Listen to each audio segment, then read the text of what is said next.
Welcome to The Sober Unicorn. We are a gay hosted, all-inclusive podcast about sobriety and addiction recovery for the LGBT plus community and all of our allies.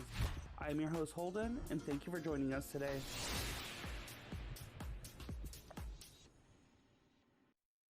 Hey everybody, it's Holden again, back with The Sober Unicorn. Today we have a special guest also, one of my friends recently by the name of Daniel joining us today. How are you, Daniel?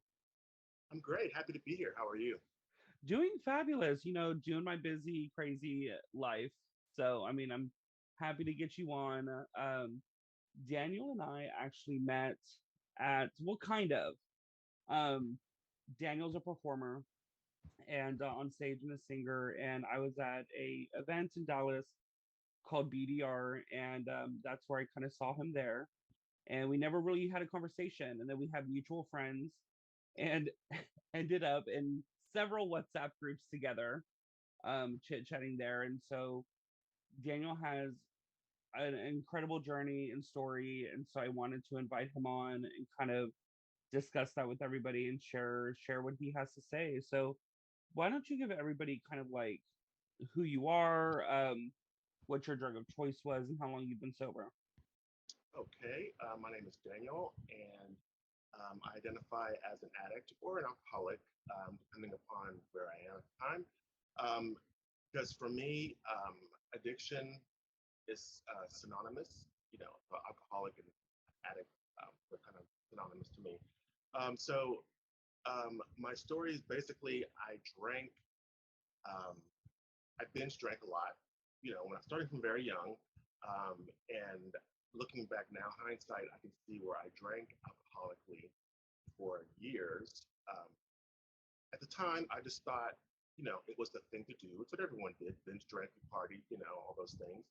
Um, and of course, it wasn't a problem in the beginning until it started to become a problem. Um, so over the course of my partying career, it was clubs and things of that nature at the time. Um, there were narcotics, recreational narcotics, drugs, sprinkled throughout.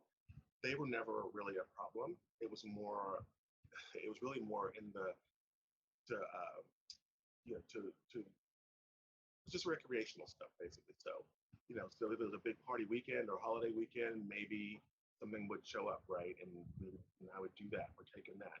Then at the end of the weekend, it was done, it was gone, it was over. I was able to let that go and back to my normal life. Um, and then over time though, my drinking did become increasingly um, more of an issue. The blackouts, uh, just you know, just the copious amounts of alcohol that it would take to get to that place, right? Um, the embarrassing behavior.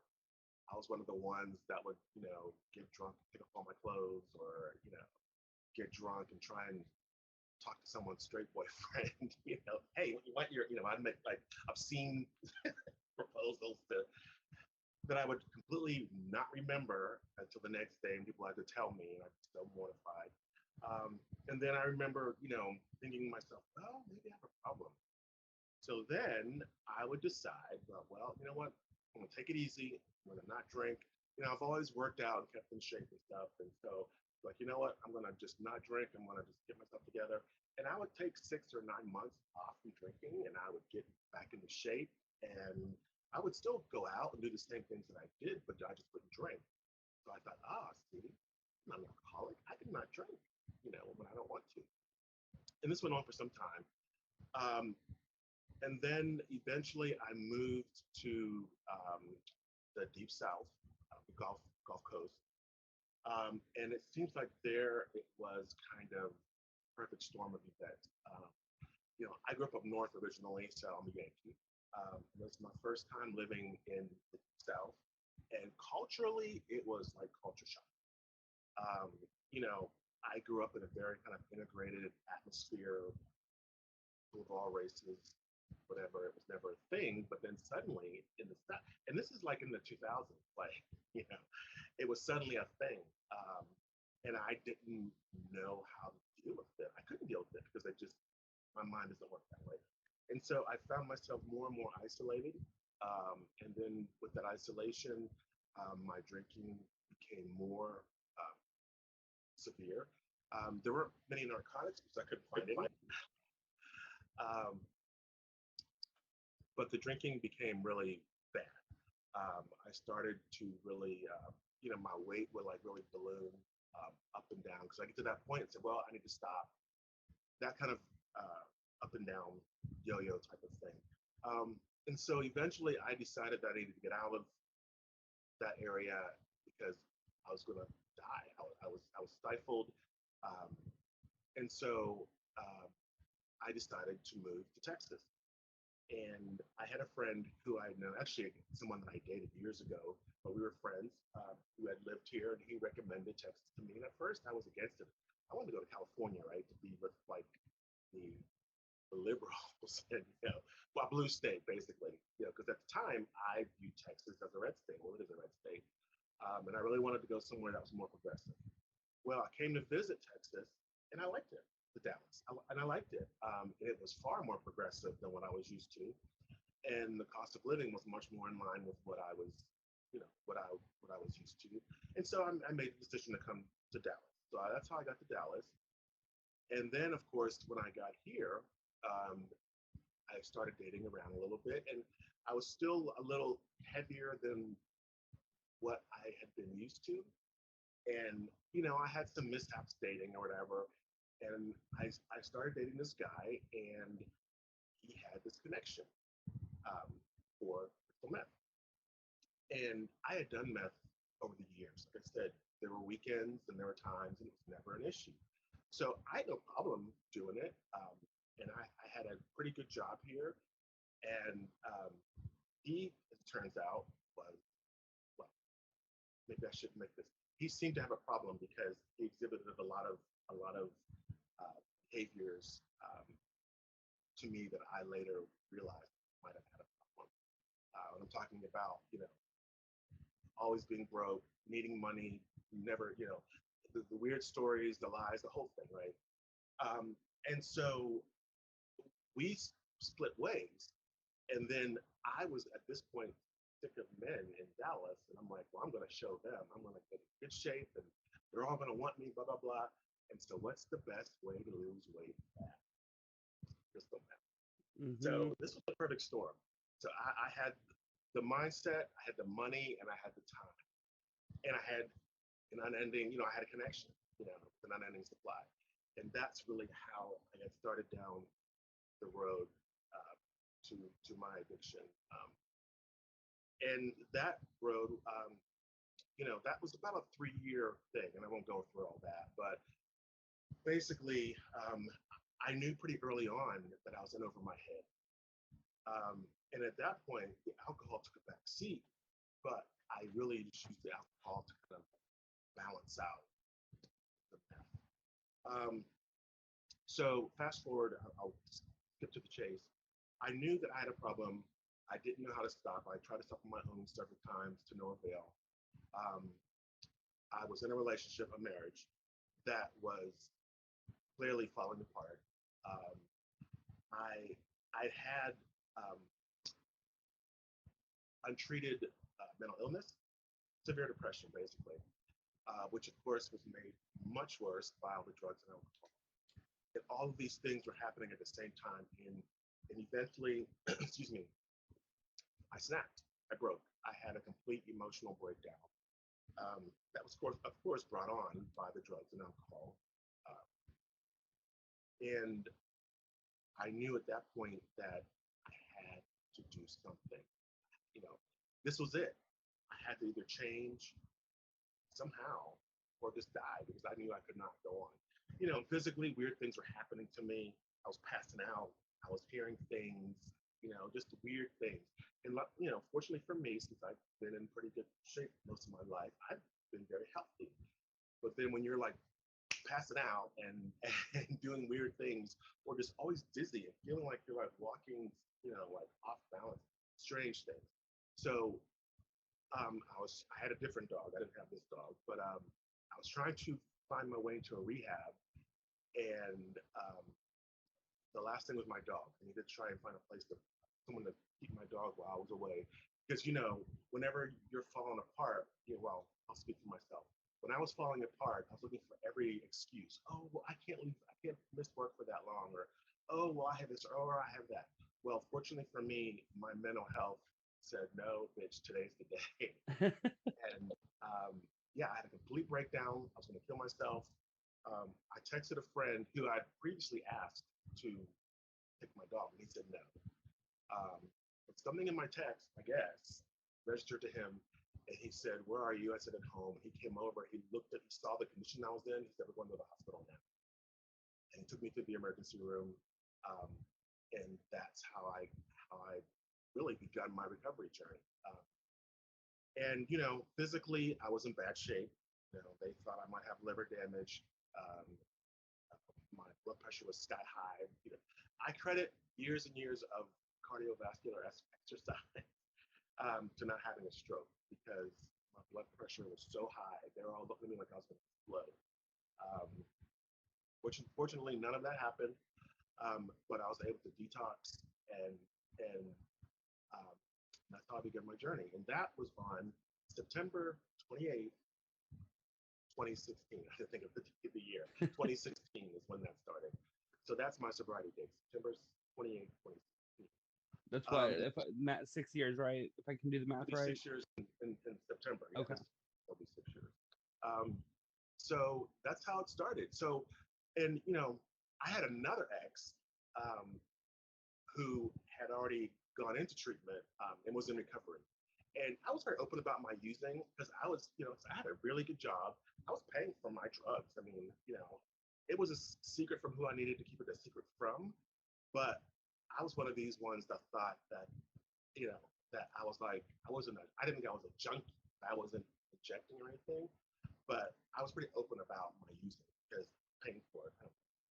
Anyway, so he knew all about my using, and he recommended that I go to a meeting for a while. And I'm like, I don't know shit. I have I have issues with organized religion. Another thing in my story is when I was almost 20, my parents found out that I'm gay, and they threw me out, and I never went back. um, and that was very damaging also, and ties into my story later on. But so yeah, organized religion and God, they were triggers for me. So I saw God, the word God in the steps, becoming part of it.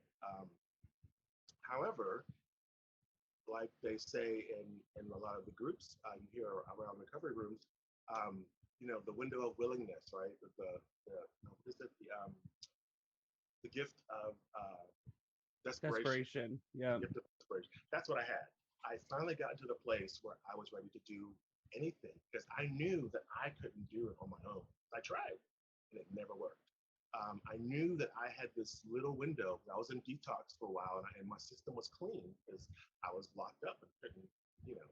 And so I had a small window. I knew that where I was okay, but I didn't know how to not use it again.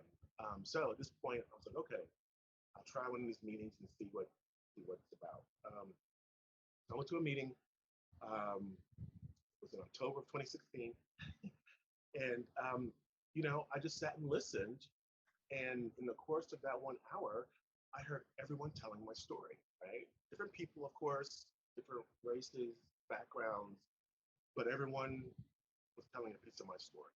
And I knew right then. I knew in the course of that hour that I was in the right place and that there was hope and that there is a possibility, there's a way out of this thing that I previously could not find a way out of. And that's kind of how it started for me.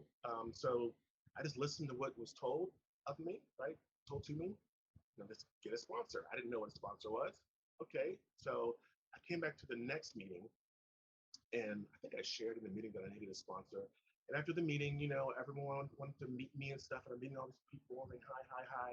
And someone taps on my shoulder. I turn around, and it's this guy, and someone says, "Hey, do you need a sponsor? I heard you need a sponsor." I said, "Yeah, I need a sponsor." And they're like, "Hey, you looking for a sponsor?" And they're like, "Yeah."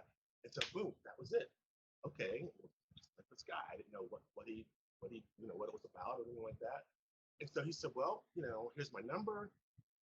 Give me a call, whatever, blah blah blah." And so I followed his instructions, whatever they were. I was a little fried still at this point, which my sponsor loves to remind me. A lot of this is kind of blurry to this day. But I followed whatever instructions he gave me, and we met shortly thereafter.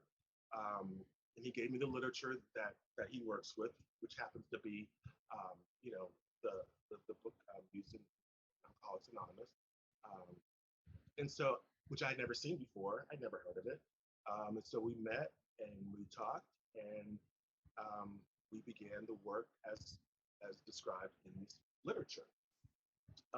Now, my sponsor, he got sober in 1999, and so and he's the only sponsor I've ever had. Right? I thought this is my first time in Wow. recovery. Yeah, and so I credit a lot of the way my recovery is shaped to him because he handed down what was given to him, and so that's what I try to do also with people that I work with today. Um, and so yes, my sponsor is one of these ones that are called a big thumper, and I am also called that too. Which I don't mind. I mean, and I'm not even sure how it really happened because I wasn't one of these ones that like studied every page um, and honestly, I was so fried when I first started that I couldn't read. Like my mind wouldn't stop long enough to read a page. I had to find there are YouTube videos, um, which are which are audio recordings of someone reading the book, and I downloaded those and I had to listen to them. I still have those recordings today, by the way, and I listened to them because I couldn't read. My mind wouldn't stop long enough to read. So started this work, didn't know what it was about, and that's kind of where it began. There's a lot more, of course, going into that, but I mean, I think we want to move on from there. But Well, I do have a question. So, like, of course, considering the unfortunate events with coming out to your parents, kicking out, and the kind of the prejudice and resentments that we have against a God, and of course, how did you manage to get through step 2 and 3 if you kind of had this hatred? okay, so that's a good question. I'm glad you asked. So I guess I should say I'm 54 years old, right? And I know, well, a lot of people when they meet me, they don't realize that because I'm fortunate enough that I haven't fallen apart yet on the outside. So this was back in the 80s.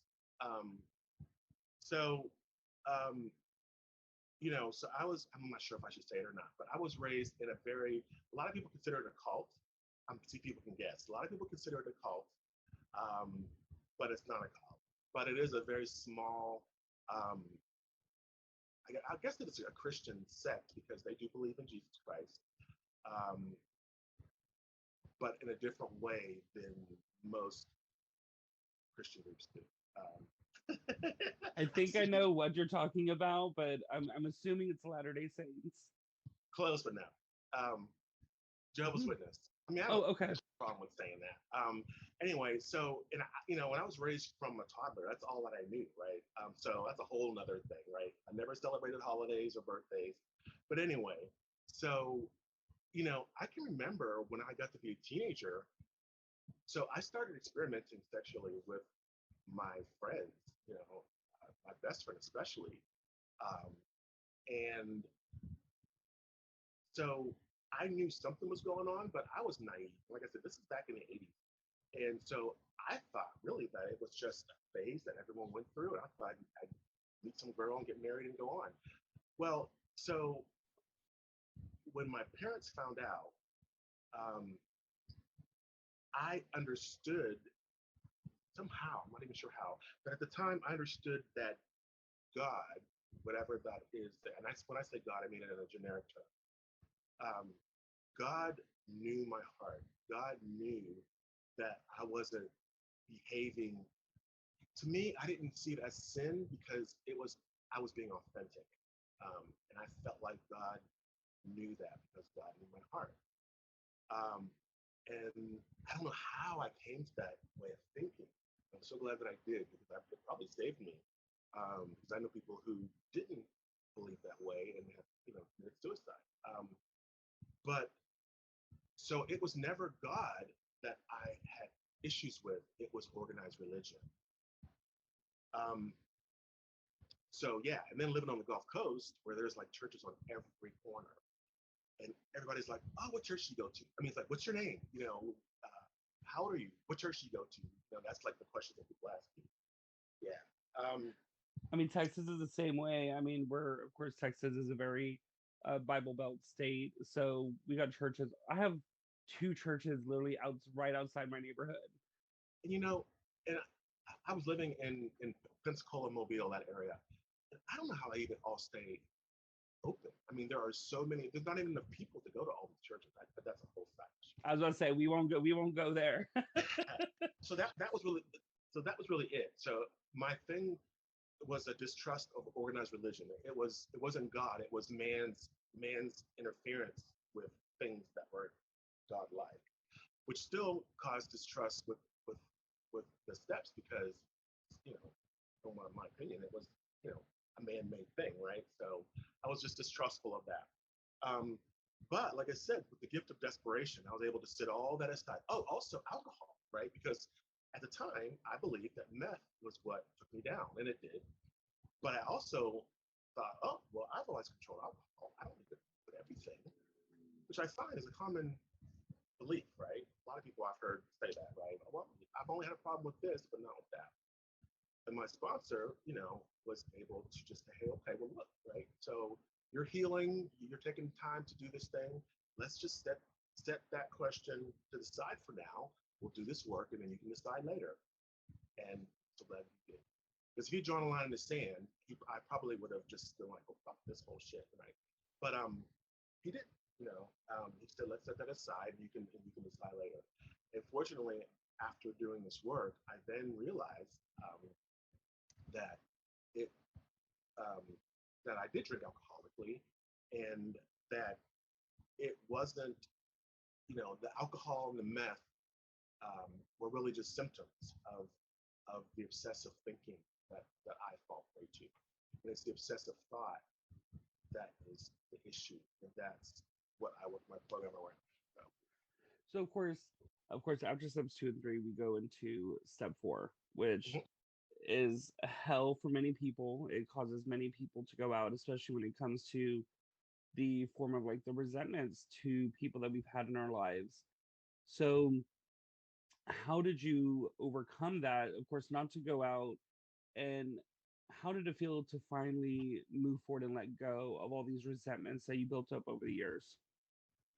So here's the thing. So yeah, I agree with everything that you said. Um,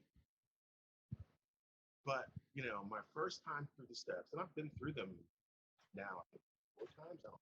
But my first time through the steps, I was still so fucked up um, that I wasn't even feeling much. So at the time, I was separated from my husband, um, and I was on a medical leave from work. Um, I was being treated for my mental health and all that. So when I got to my fourth step, he was really the center of it, right? Because besides my dealer, my husband was the only other person that I really had any interaction. People at work, like, they were my other things. But really, it was just my husband because my world had become that small, right? It was about, and he didn't know. Well, he knew at the end, like the first half of our marriage, we were married, we were together 3 years. Um, the first half of that, he didn't even know. He's from small town in Mexico. He very naive. So he didn't know. I was hiding it from him um, until he found out. Um, and so, yeah, my entire marriage was about making sure that I could get my drugs and get from him. So my world had become very small. So my first 4 step was mostly about him. And again, I was willing to just go through this process. I didn't know what it was. It was a little hard because when we first looked at it, I was like, you know, I have to make everything my fault. That's what I, because for me, I thought I had this moral high ground in my relationship because, you know, I won't go into all that, but I just believe I had moral high ground in my relationship. Um, And it wasn't until I was able to really set aside my pride and embrace some humility that I realized what my part in the problems in my marriage were. And so, yes, there were, I was, I never cheated on my husband. Um, you know, I, well, that's probably the only good thing that I did, really. But I lied basically from day one. From the day we met, I was abusing meth, and until he found out, and I lied the entire time, right? So I definitely did have a part to play in that. And when I was able to embrace the part that I played in these situations, and then extend to him the the grace that I so freely extended to myself, right? Like I was judging myself by my intention, but him by his actions. And so when I was able to let that go and understand that he's a child of God, he was doing the best he could, um, and you know we were just where we were, right? I was able to let a lot of that go, and it didn't feel so like punitive, right? It didn't make me feel like I was so bad anymore because I understood that yeah, I was just doing the best that I could. I wasn't a bad person. I just made some poor choices um, based on some motives that were driving me in a bad direction. And that's really what it's about. So, you know, and I do understand that a lot of people get hung up on step four, but I'm here to tell you getting hung up step four is an extension of self. You're making it about yourself. And that's one of the reasons why we're doing this, why you do a step four, is to see all the ways that living a life run on self will has run you aground, has caused you problems, has caused you pain. So what I tell my sponsors today is this: there's no such thing as a perfect step four. You know, you ask for the willingness to be willing if you need to, and you just get it down. Whatever you get down, you get down. You know, and if you've got to set a time limit, that's fine. And sometimes I'll do that. I'll set a deadline. I don't push though. Try to not push. But if the sponsor wants to set their own time, that's fine. But certainly, I would say within 2 weeks, a person should be able to get a step forward done. And whatever you've got down, you've got down. Because you know what? You can always do another one. You're listening to The Sober Unicorn. We'll be right back after this short break. This episode is brought to you by Von Shine Creatives at handmadeandgreat.com. Von Shine Creatives is a sober-owned business featuring finely crafted goat's milk and vegan soaps. Treat yourself or someone you love today. Take $5 off of $25 on all your purchases site-wide, and remember, it's always free shipping. Use the coupon code SOBER, which helps support Von Shine Creatives and the Sober Unicorn podcast all at once. Link and coupon code will be in the bio. Now back to our episode. Yeah, I mean, I think my step four I did in 24 hours. Right. And I mean, that hoe was like 17 pages. But Ooh. yeah, and like but I've forgotten, like, I forgot certain people. And then it's like, it's okay if you forget initially, just because it's not like that's the only time you're ever going to do Right. that. And see, that's the thing. This is where this is, and that's why I say getting hung up on step four is an extension of self, because you're not trusting the system, the process. You trust the process and just get down what kind of bubbles up to the surface. That's what you'll focus on, and that's what's meant to be there. And yeah, you can always go back. And generally, anyway, most people kind of have the same um, we kind of tend to have the same we have patterns that we get into anyway, right? So I mean, after a while, it may be different situations, but it kind of revolves around the same behaviors or the same shortcomings, as we call them. I don't like to call them character defects because people are like, what does that mean? I kind of call them shortcomings. That phrase is used in the literature too. And a shortcoming can be a variety of things. It's often referred to as the seven deadly sins, if you want to use those. Pride, lust, greed, whatever. But there's other things, like uh, like uh, It expectations. escapes you when you need it. Yeah, like having expectations that are what is the word? And like for me, it's like obtainable, realistic. Unrealistic expectations. Thank Yeah, you. That could be one, right? If I place my value system on everybody that I meet, and I expect everyone that I meet to behave the way that I behave in situations, that is an unrealistic expectation. And that is my attempt at playing God because I want them to behave like me. And that is my problem. And that's a shortcoming.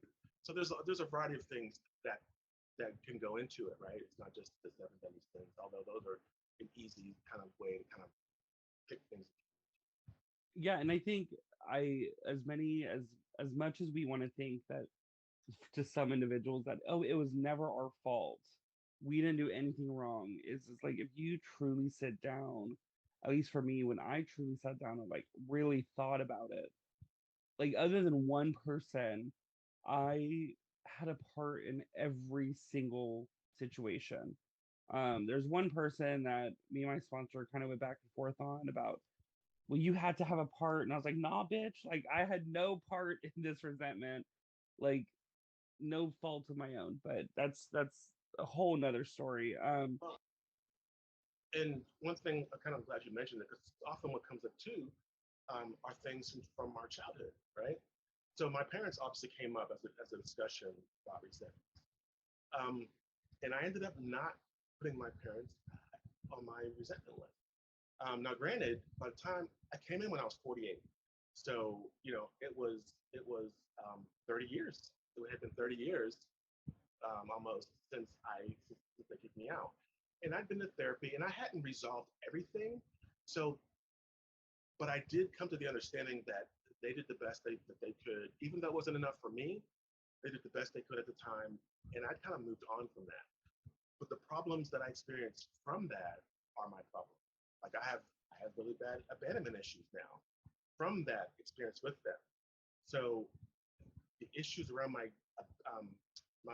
abandonment issues are what ends up on my inventory now. But those are my problems, not theirs, right? So my parents never ended up there. I've worked with sponsees who have suffered abuse. Of course, a child has no part in being abused. They just don't, right? Now, how that abuse shows up in their behavior later on, they may be responsible for, right? Depending on what it is. So that's the kind of thing. Um, and oftentimes, too, my part in this situation may be as simple as sticking around. Once someone shows you who they are, you're no longer a victim, you're a volunteer. Mm-hmm. So if you see who they are and you stay around expecting them to be different, that's another unrealistic expectation, right? Because we can only be who we are today. And so, yeah, sometimes it's just sticking around someone that you know cannot be anything other than who they are. Um, so yeah. So what are we gonna ask? So my other question is, of course, like beyond step four, um, the 12 steps teach us to take a nightly inventory. When it like kind of to review our day and what happened. So of course, we don't want new resentments to creep up. We don't want all these demons of our past to keep continue to come up. So how important is it to you to take that nightly inventory and review your day? So it's very important. Really quickly, so the inventory, the whole purpose of the inventory, the why of it, is to see, like I said, where where our ego, where our self-centeredness, where our selfishness had got in the way and caused issues, right? And so once you determine what those things were, and that's where you get down to the shortcomings, right? To the pride, to the character defects, whatever you want to call them. Once you've established those are the things then that you want to watch out for. And then in 6 and 7, that's what you ask your higher power to remove those things, right? And those things are not like removed forever, right? They come back. And so that's what the nightly inventory is for, right? If you find, so in the 12 and 12, it talks about being bothered, right? Being bothered. I think it's on page 91. But anyway, so it's about being bothered because the other thing is the word resentment is often kind of fuzzy because sometimes I'm just bothered about something and I'm like, is that resentment? No. So my, I gauge things now by if something's bothering, then to me that's enough to merit looking into. So if something's bothering me, um, I I then get it down. I now use an app. There are a variety of apps, and the app is based on the questions on page 86, I believe it is. You know, the third day, where was I resentful? Was I afraid? The questions listed in that paragraph on page 86. Um, and the app for me is just convenient because I can get it down. I don't have paper everywhere. And also, I think I paid for like one time $3 or whatever. So they're archived, right? So I can go back and look.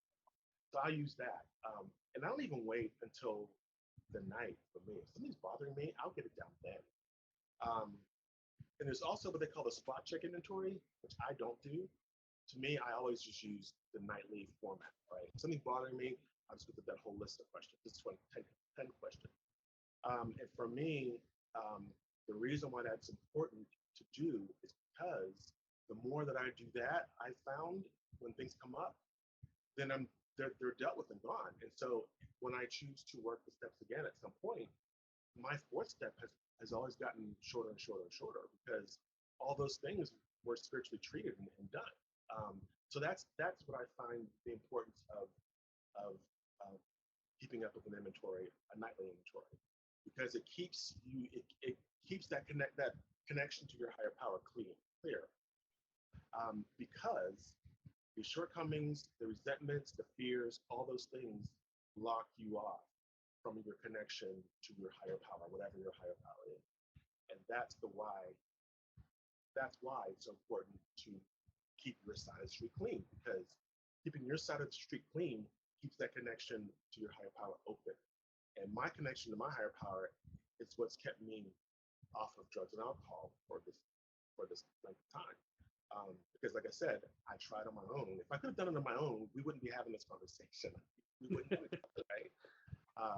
So it's important to me to remember to keep my side of the street clean and to keep that connection clear. Um, because I'm just as much of an addict today as I was 6 years ago. And if I don't maintain this work, if I don't push myself out of my comfort zone every now and then, if I don't look to see where I can be of service, um, if I don't try to embrace humility um, when I can, if I don't make sure that I use restraint of pen and tongue or keyboard, those things will pile up again. And once they pile up, those are the things that cause me pain because it's the frustration, it's the fear, it's the feeling that I'm misunderstood, it's the thinking that everybody hates me. Those things build up over time, and that's what I drank. I drank because I didn't want to use, because I didn't want to feel those feelings. When I would drink, I would feel invincible and use. I would feel invincible. I feel like I didn't need anybody. I wouldn't feel afraid. I wouldn't feel like a piece of shit. All those things. That's why I drink and use. And so today, I can. I don't have to do those things. I don't have to drink and use because I'm aware of the inherent goodness of my authentic self. And this work has allowed me to find out more and more each day who that authentic self is. Um, And I think, no, yeah, no, 100%. I think that's one thing I think that sobriety has kind of taught me is that during drinking and using that we kind of lose ourselves as people. We lose our personality. We lose track of who we are. And over time of sobriety, I don't think we ever stop learning because it's like every day when things come up in life, instead of using and drinking to numb the situation, forget about it, we have to take it head on. We have right, to cope. We have to deal with it. Um, yes, we're able to hand it over to our higher power, but also those problems in day to day life, they don't go away. I mean, we right. deal with rejection from men, we deal with this in society, we deal with political issues, we deal with heartbreak. And so every time a new situation comes up that we have to cope with in our journey is another teaching moment of like defining and realizing who we are as individuals. And if the same app that you use is the one I use, it's not sponsored, but I think it's called the 12-step toolkit. Yeah. Um, that app is awesome, especially I believe if you're a paid member, you can actually share your inventory with your Hmm. sponsor. Yep. So if anybody does Zoom meetings, because that's preferable, you're able to like share you're not having to text it out and they can make comments on it and so on and so forth. So that app is actually incredibly useful. So before we kind of bring the episode to an end, is there anything that you haven't shared that you would like to let everybody know? Um, I just would like everyone to know that um, if you are having a problem where you find once you start, you can't stop, um, and your life is seemingly kind of spinning out of control more and more, um, there is a way out. Um, but you have to be ready to make some changes. You know, if you think that you have a way that you can pull yourself out of the situation, by all means, try every way you know how. Because another thing, since I came in so late, um, I see guys. Most of my friends are like your age, 20 years younger, um, and I don't know how you guys do it because, like, when I was your age, yeah, I would have totally thought, oh well, I can do this. I don't need that. But when I came in, I was absolutely ready, and I'm grateful for that. I'm grateful that I had the opportunity because a lot of people don't get the opportunity because they don't live that long, right? Um, so if you think that you can fix it on your own, by all means, try. Because and once you feel like you've exhausted all your means to to resolve this issue with whether it's alcohol or drugs or whatever, there is another way that you can try. Um, and it's brought nothing but joy to my life. Has it always been easy? No. Is my life, a living parade? No. Like you said, there are still problems that I deal with. Um, there's still ups and downs, good times and bad times, but I know that I can go through anything I don't have to use. Um, and it's just a matter of just staying connected, my higher power, making sure that my side of the street is clean, as we say, which means to make sure that I'm addressing any of my shortcomings or my tendencies to be selfish or ego driven, um, and work with others. So Yeah, and like I mean, as Daniel says, keeping your side of the street clean. If anybody doesn't know what that means, essentially that means just worry about what yourself, what you're able to control in your own little bubble, and essentially also it's whatever what anybody else thinks of you is none of your fucking business. Like and that's fine. you can't control other people, you can't control situations that happen out in the world. So it's like all you can control is like what's in like kind of your four walls in a way. Um, so as long as you could deal with that and deal with that, like if your stuff is handled, then you can go out into the world and cope with and deal with all the issues on the outside of it. And we could have a whole hour talking about letting go. Um, and what you say is true, but it is hard. It's hard because of course we all want to be liked, we all want to be appreciated, um, but sometimes we have to accept, or we have to accept that if someone has an opinion of us, whether it's true or not, and we can't change that, we have to let them have that opinion. And maybe they'll come around, and maybe they won't. I don't know, but trying to change something that's outside of our control is really just a recipe for just pain. So, so Exactly. Well, thank you so much, Daniel, for joining us today. thank you for asking me. I know you're a little nervous. Hopefully, the nerves went away. Yeah, it's funny because you mentioned about how we kind of where met in passing, I'm like, I have like two personalities. So, did you see the show? I don't I even remember. did. I saw you Um, at the talent show, and then I saw you at the show. so that's my one personality, but I'm like painfully shy. The reason why you probably didn't see me at the other things was because I probably like ran and hid because I'm very shy. But if anyone out there who runs across me at some place, please say hi. And if you'd like to get in touch with me, Holden has my contact information. Be happy to hear from you about recovery related issues. Awesome. Well, have a wonderful day, and let me know about fireworks later. Thank you again for listening to today's episode. Hit that follow button to be notified about new episodes every week. If you'd like to reach out to us, you can find us on Instagram at The Sober Unicorn Podcast or on our website at thesoberunicornpodcast.com. There you will find our episodes as well as our very own sober-owned shop featuring products from small businesses that are sober-owned. And remember everyone, don't be normal, be a unicorn, but better yet, be a sober unicorn.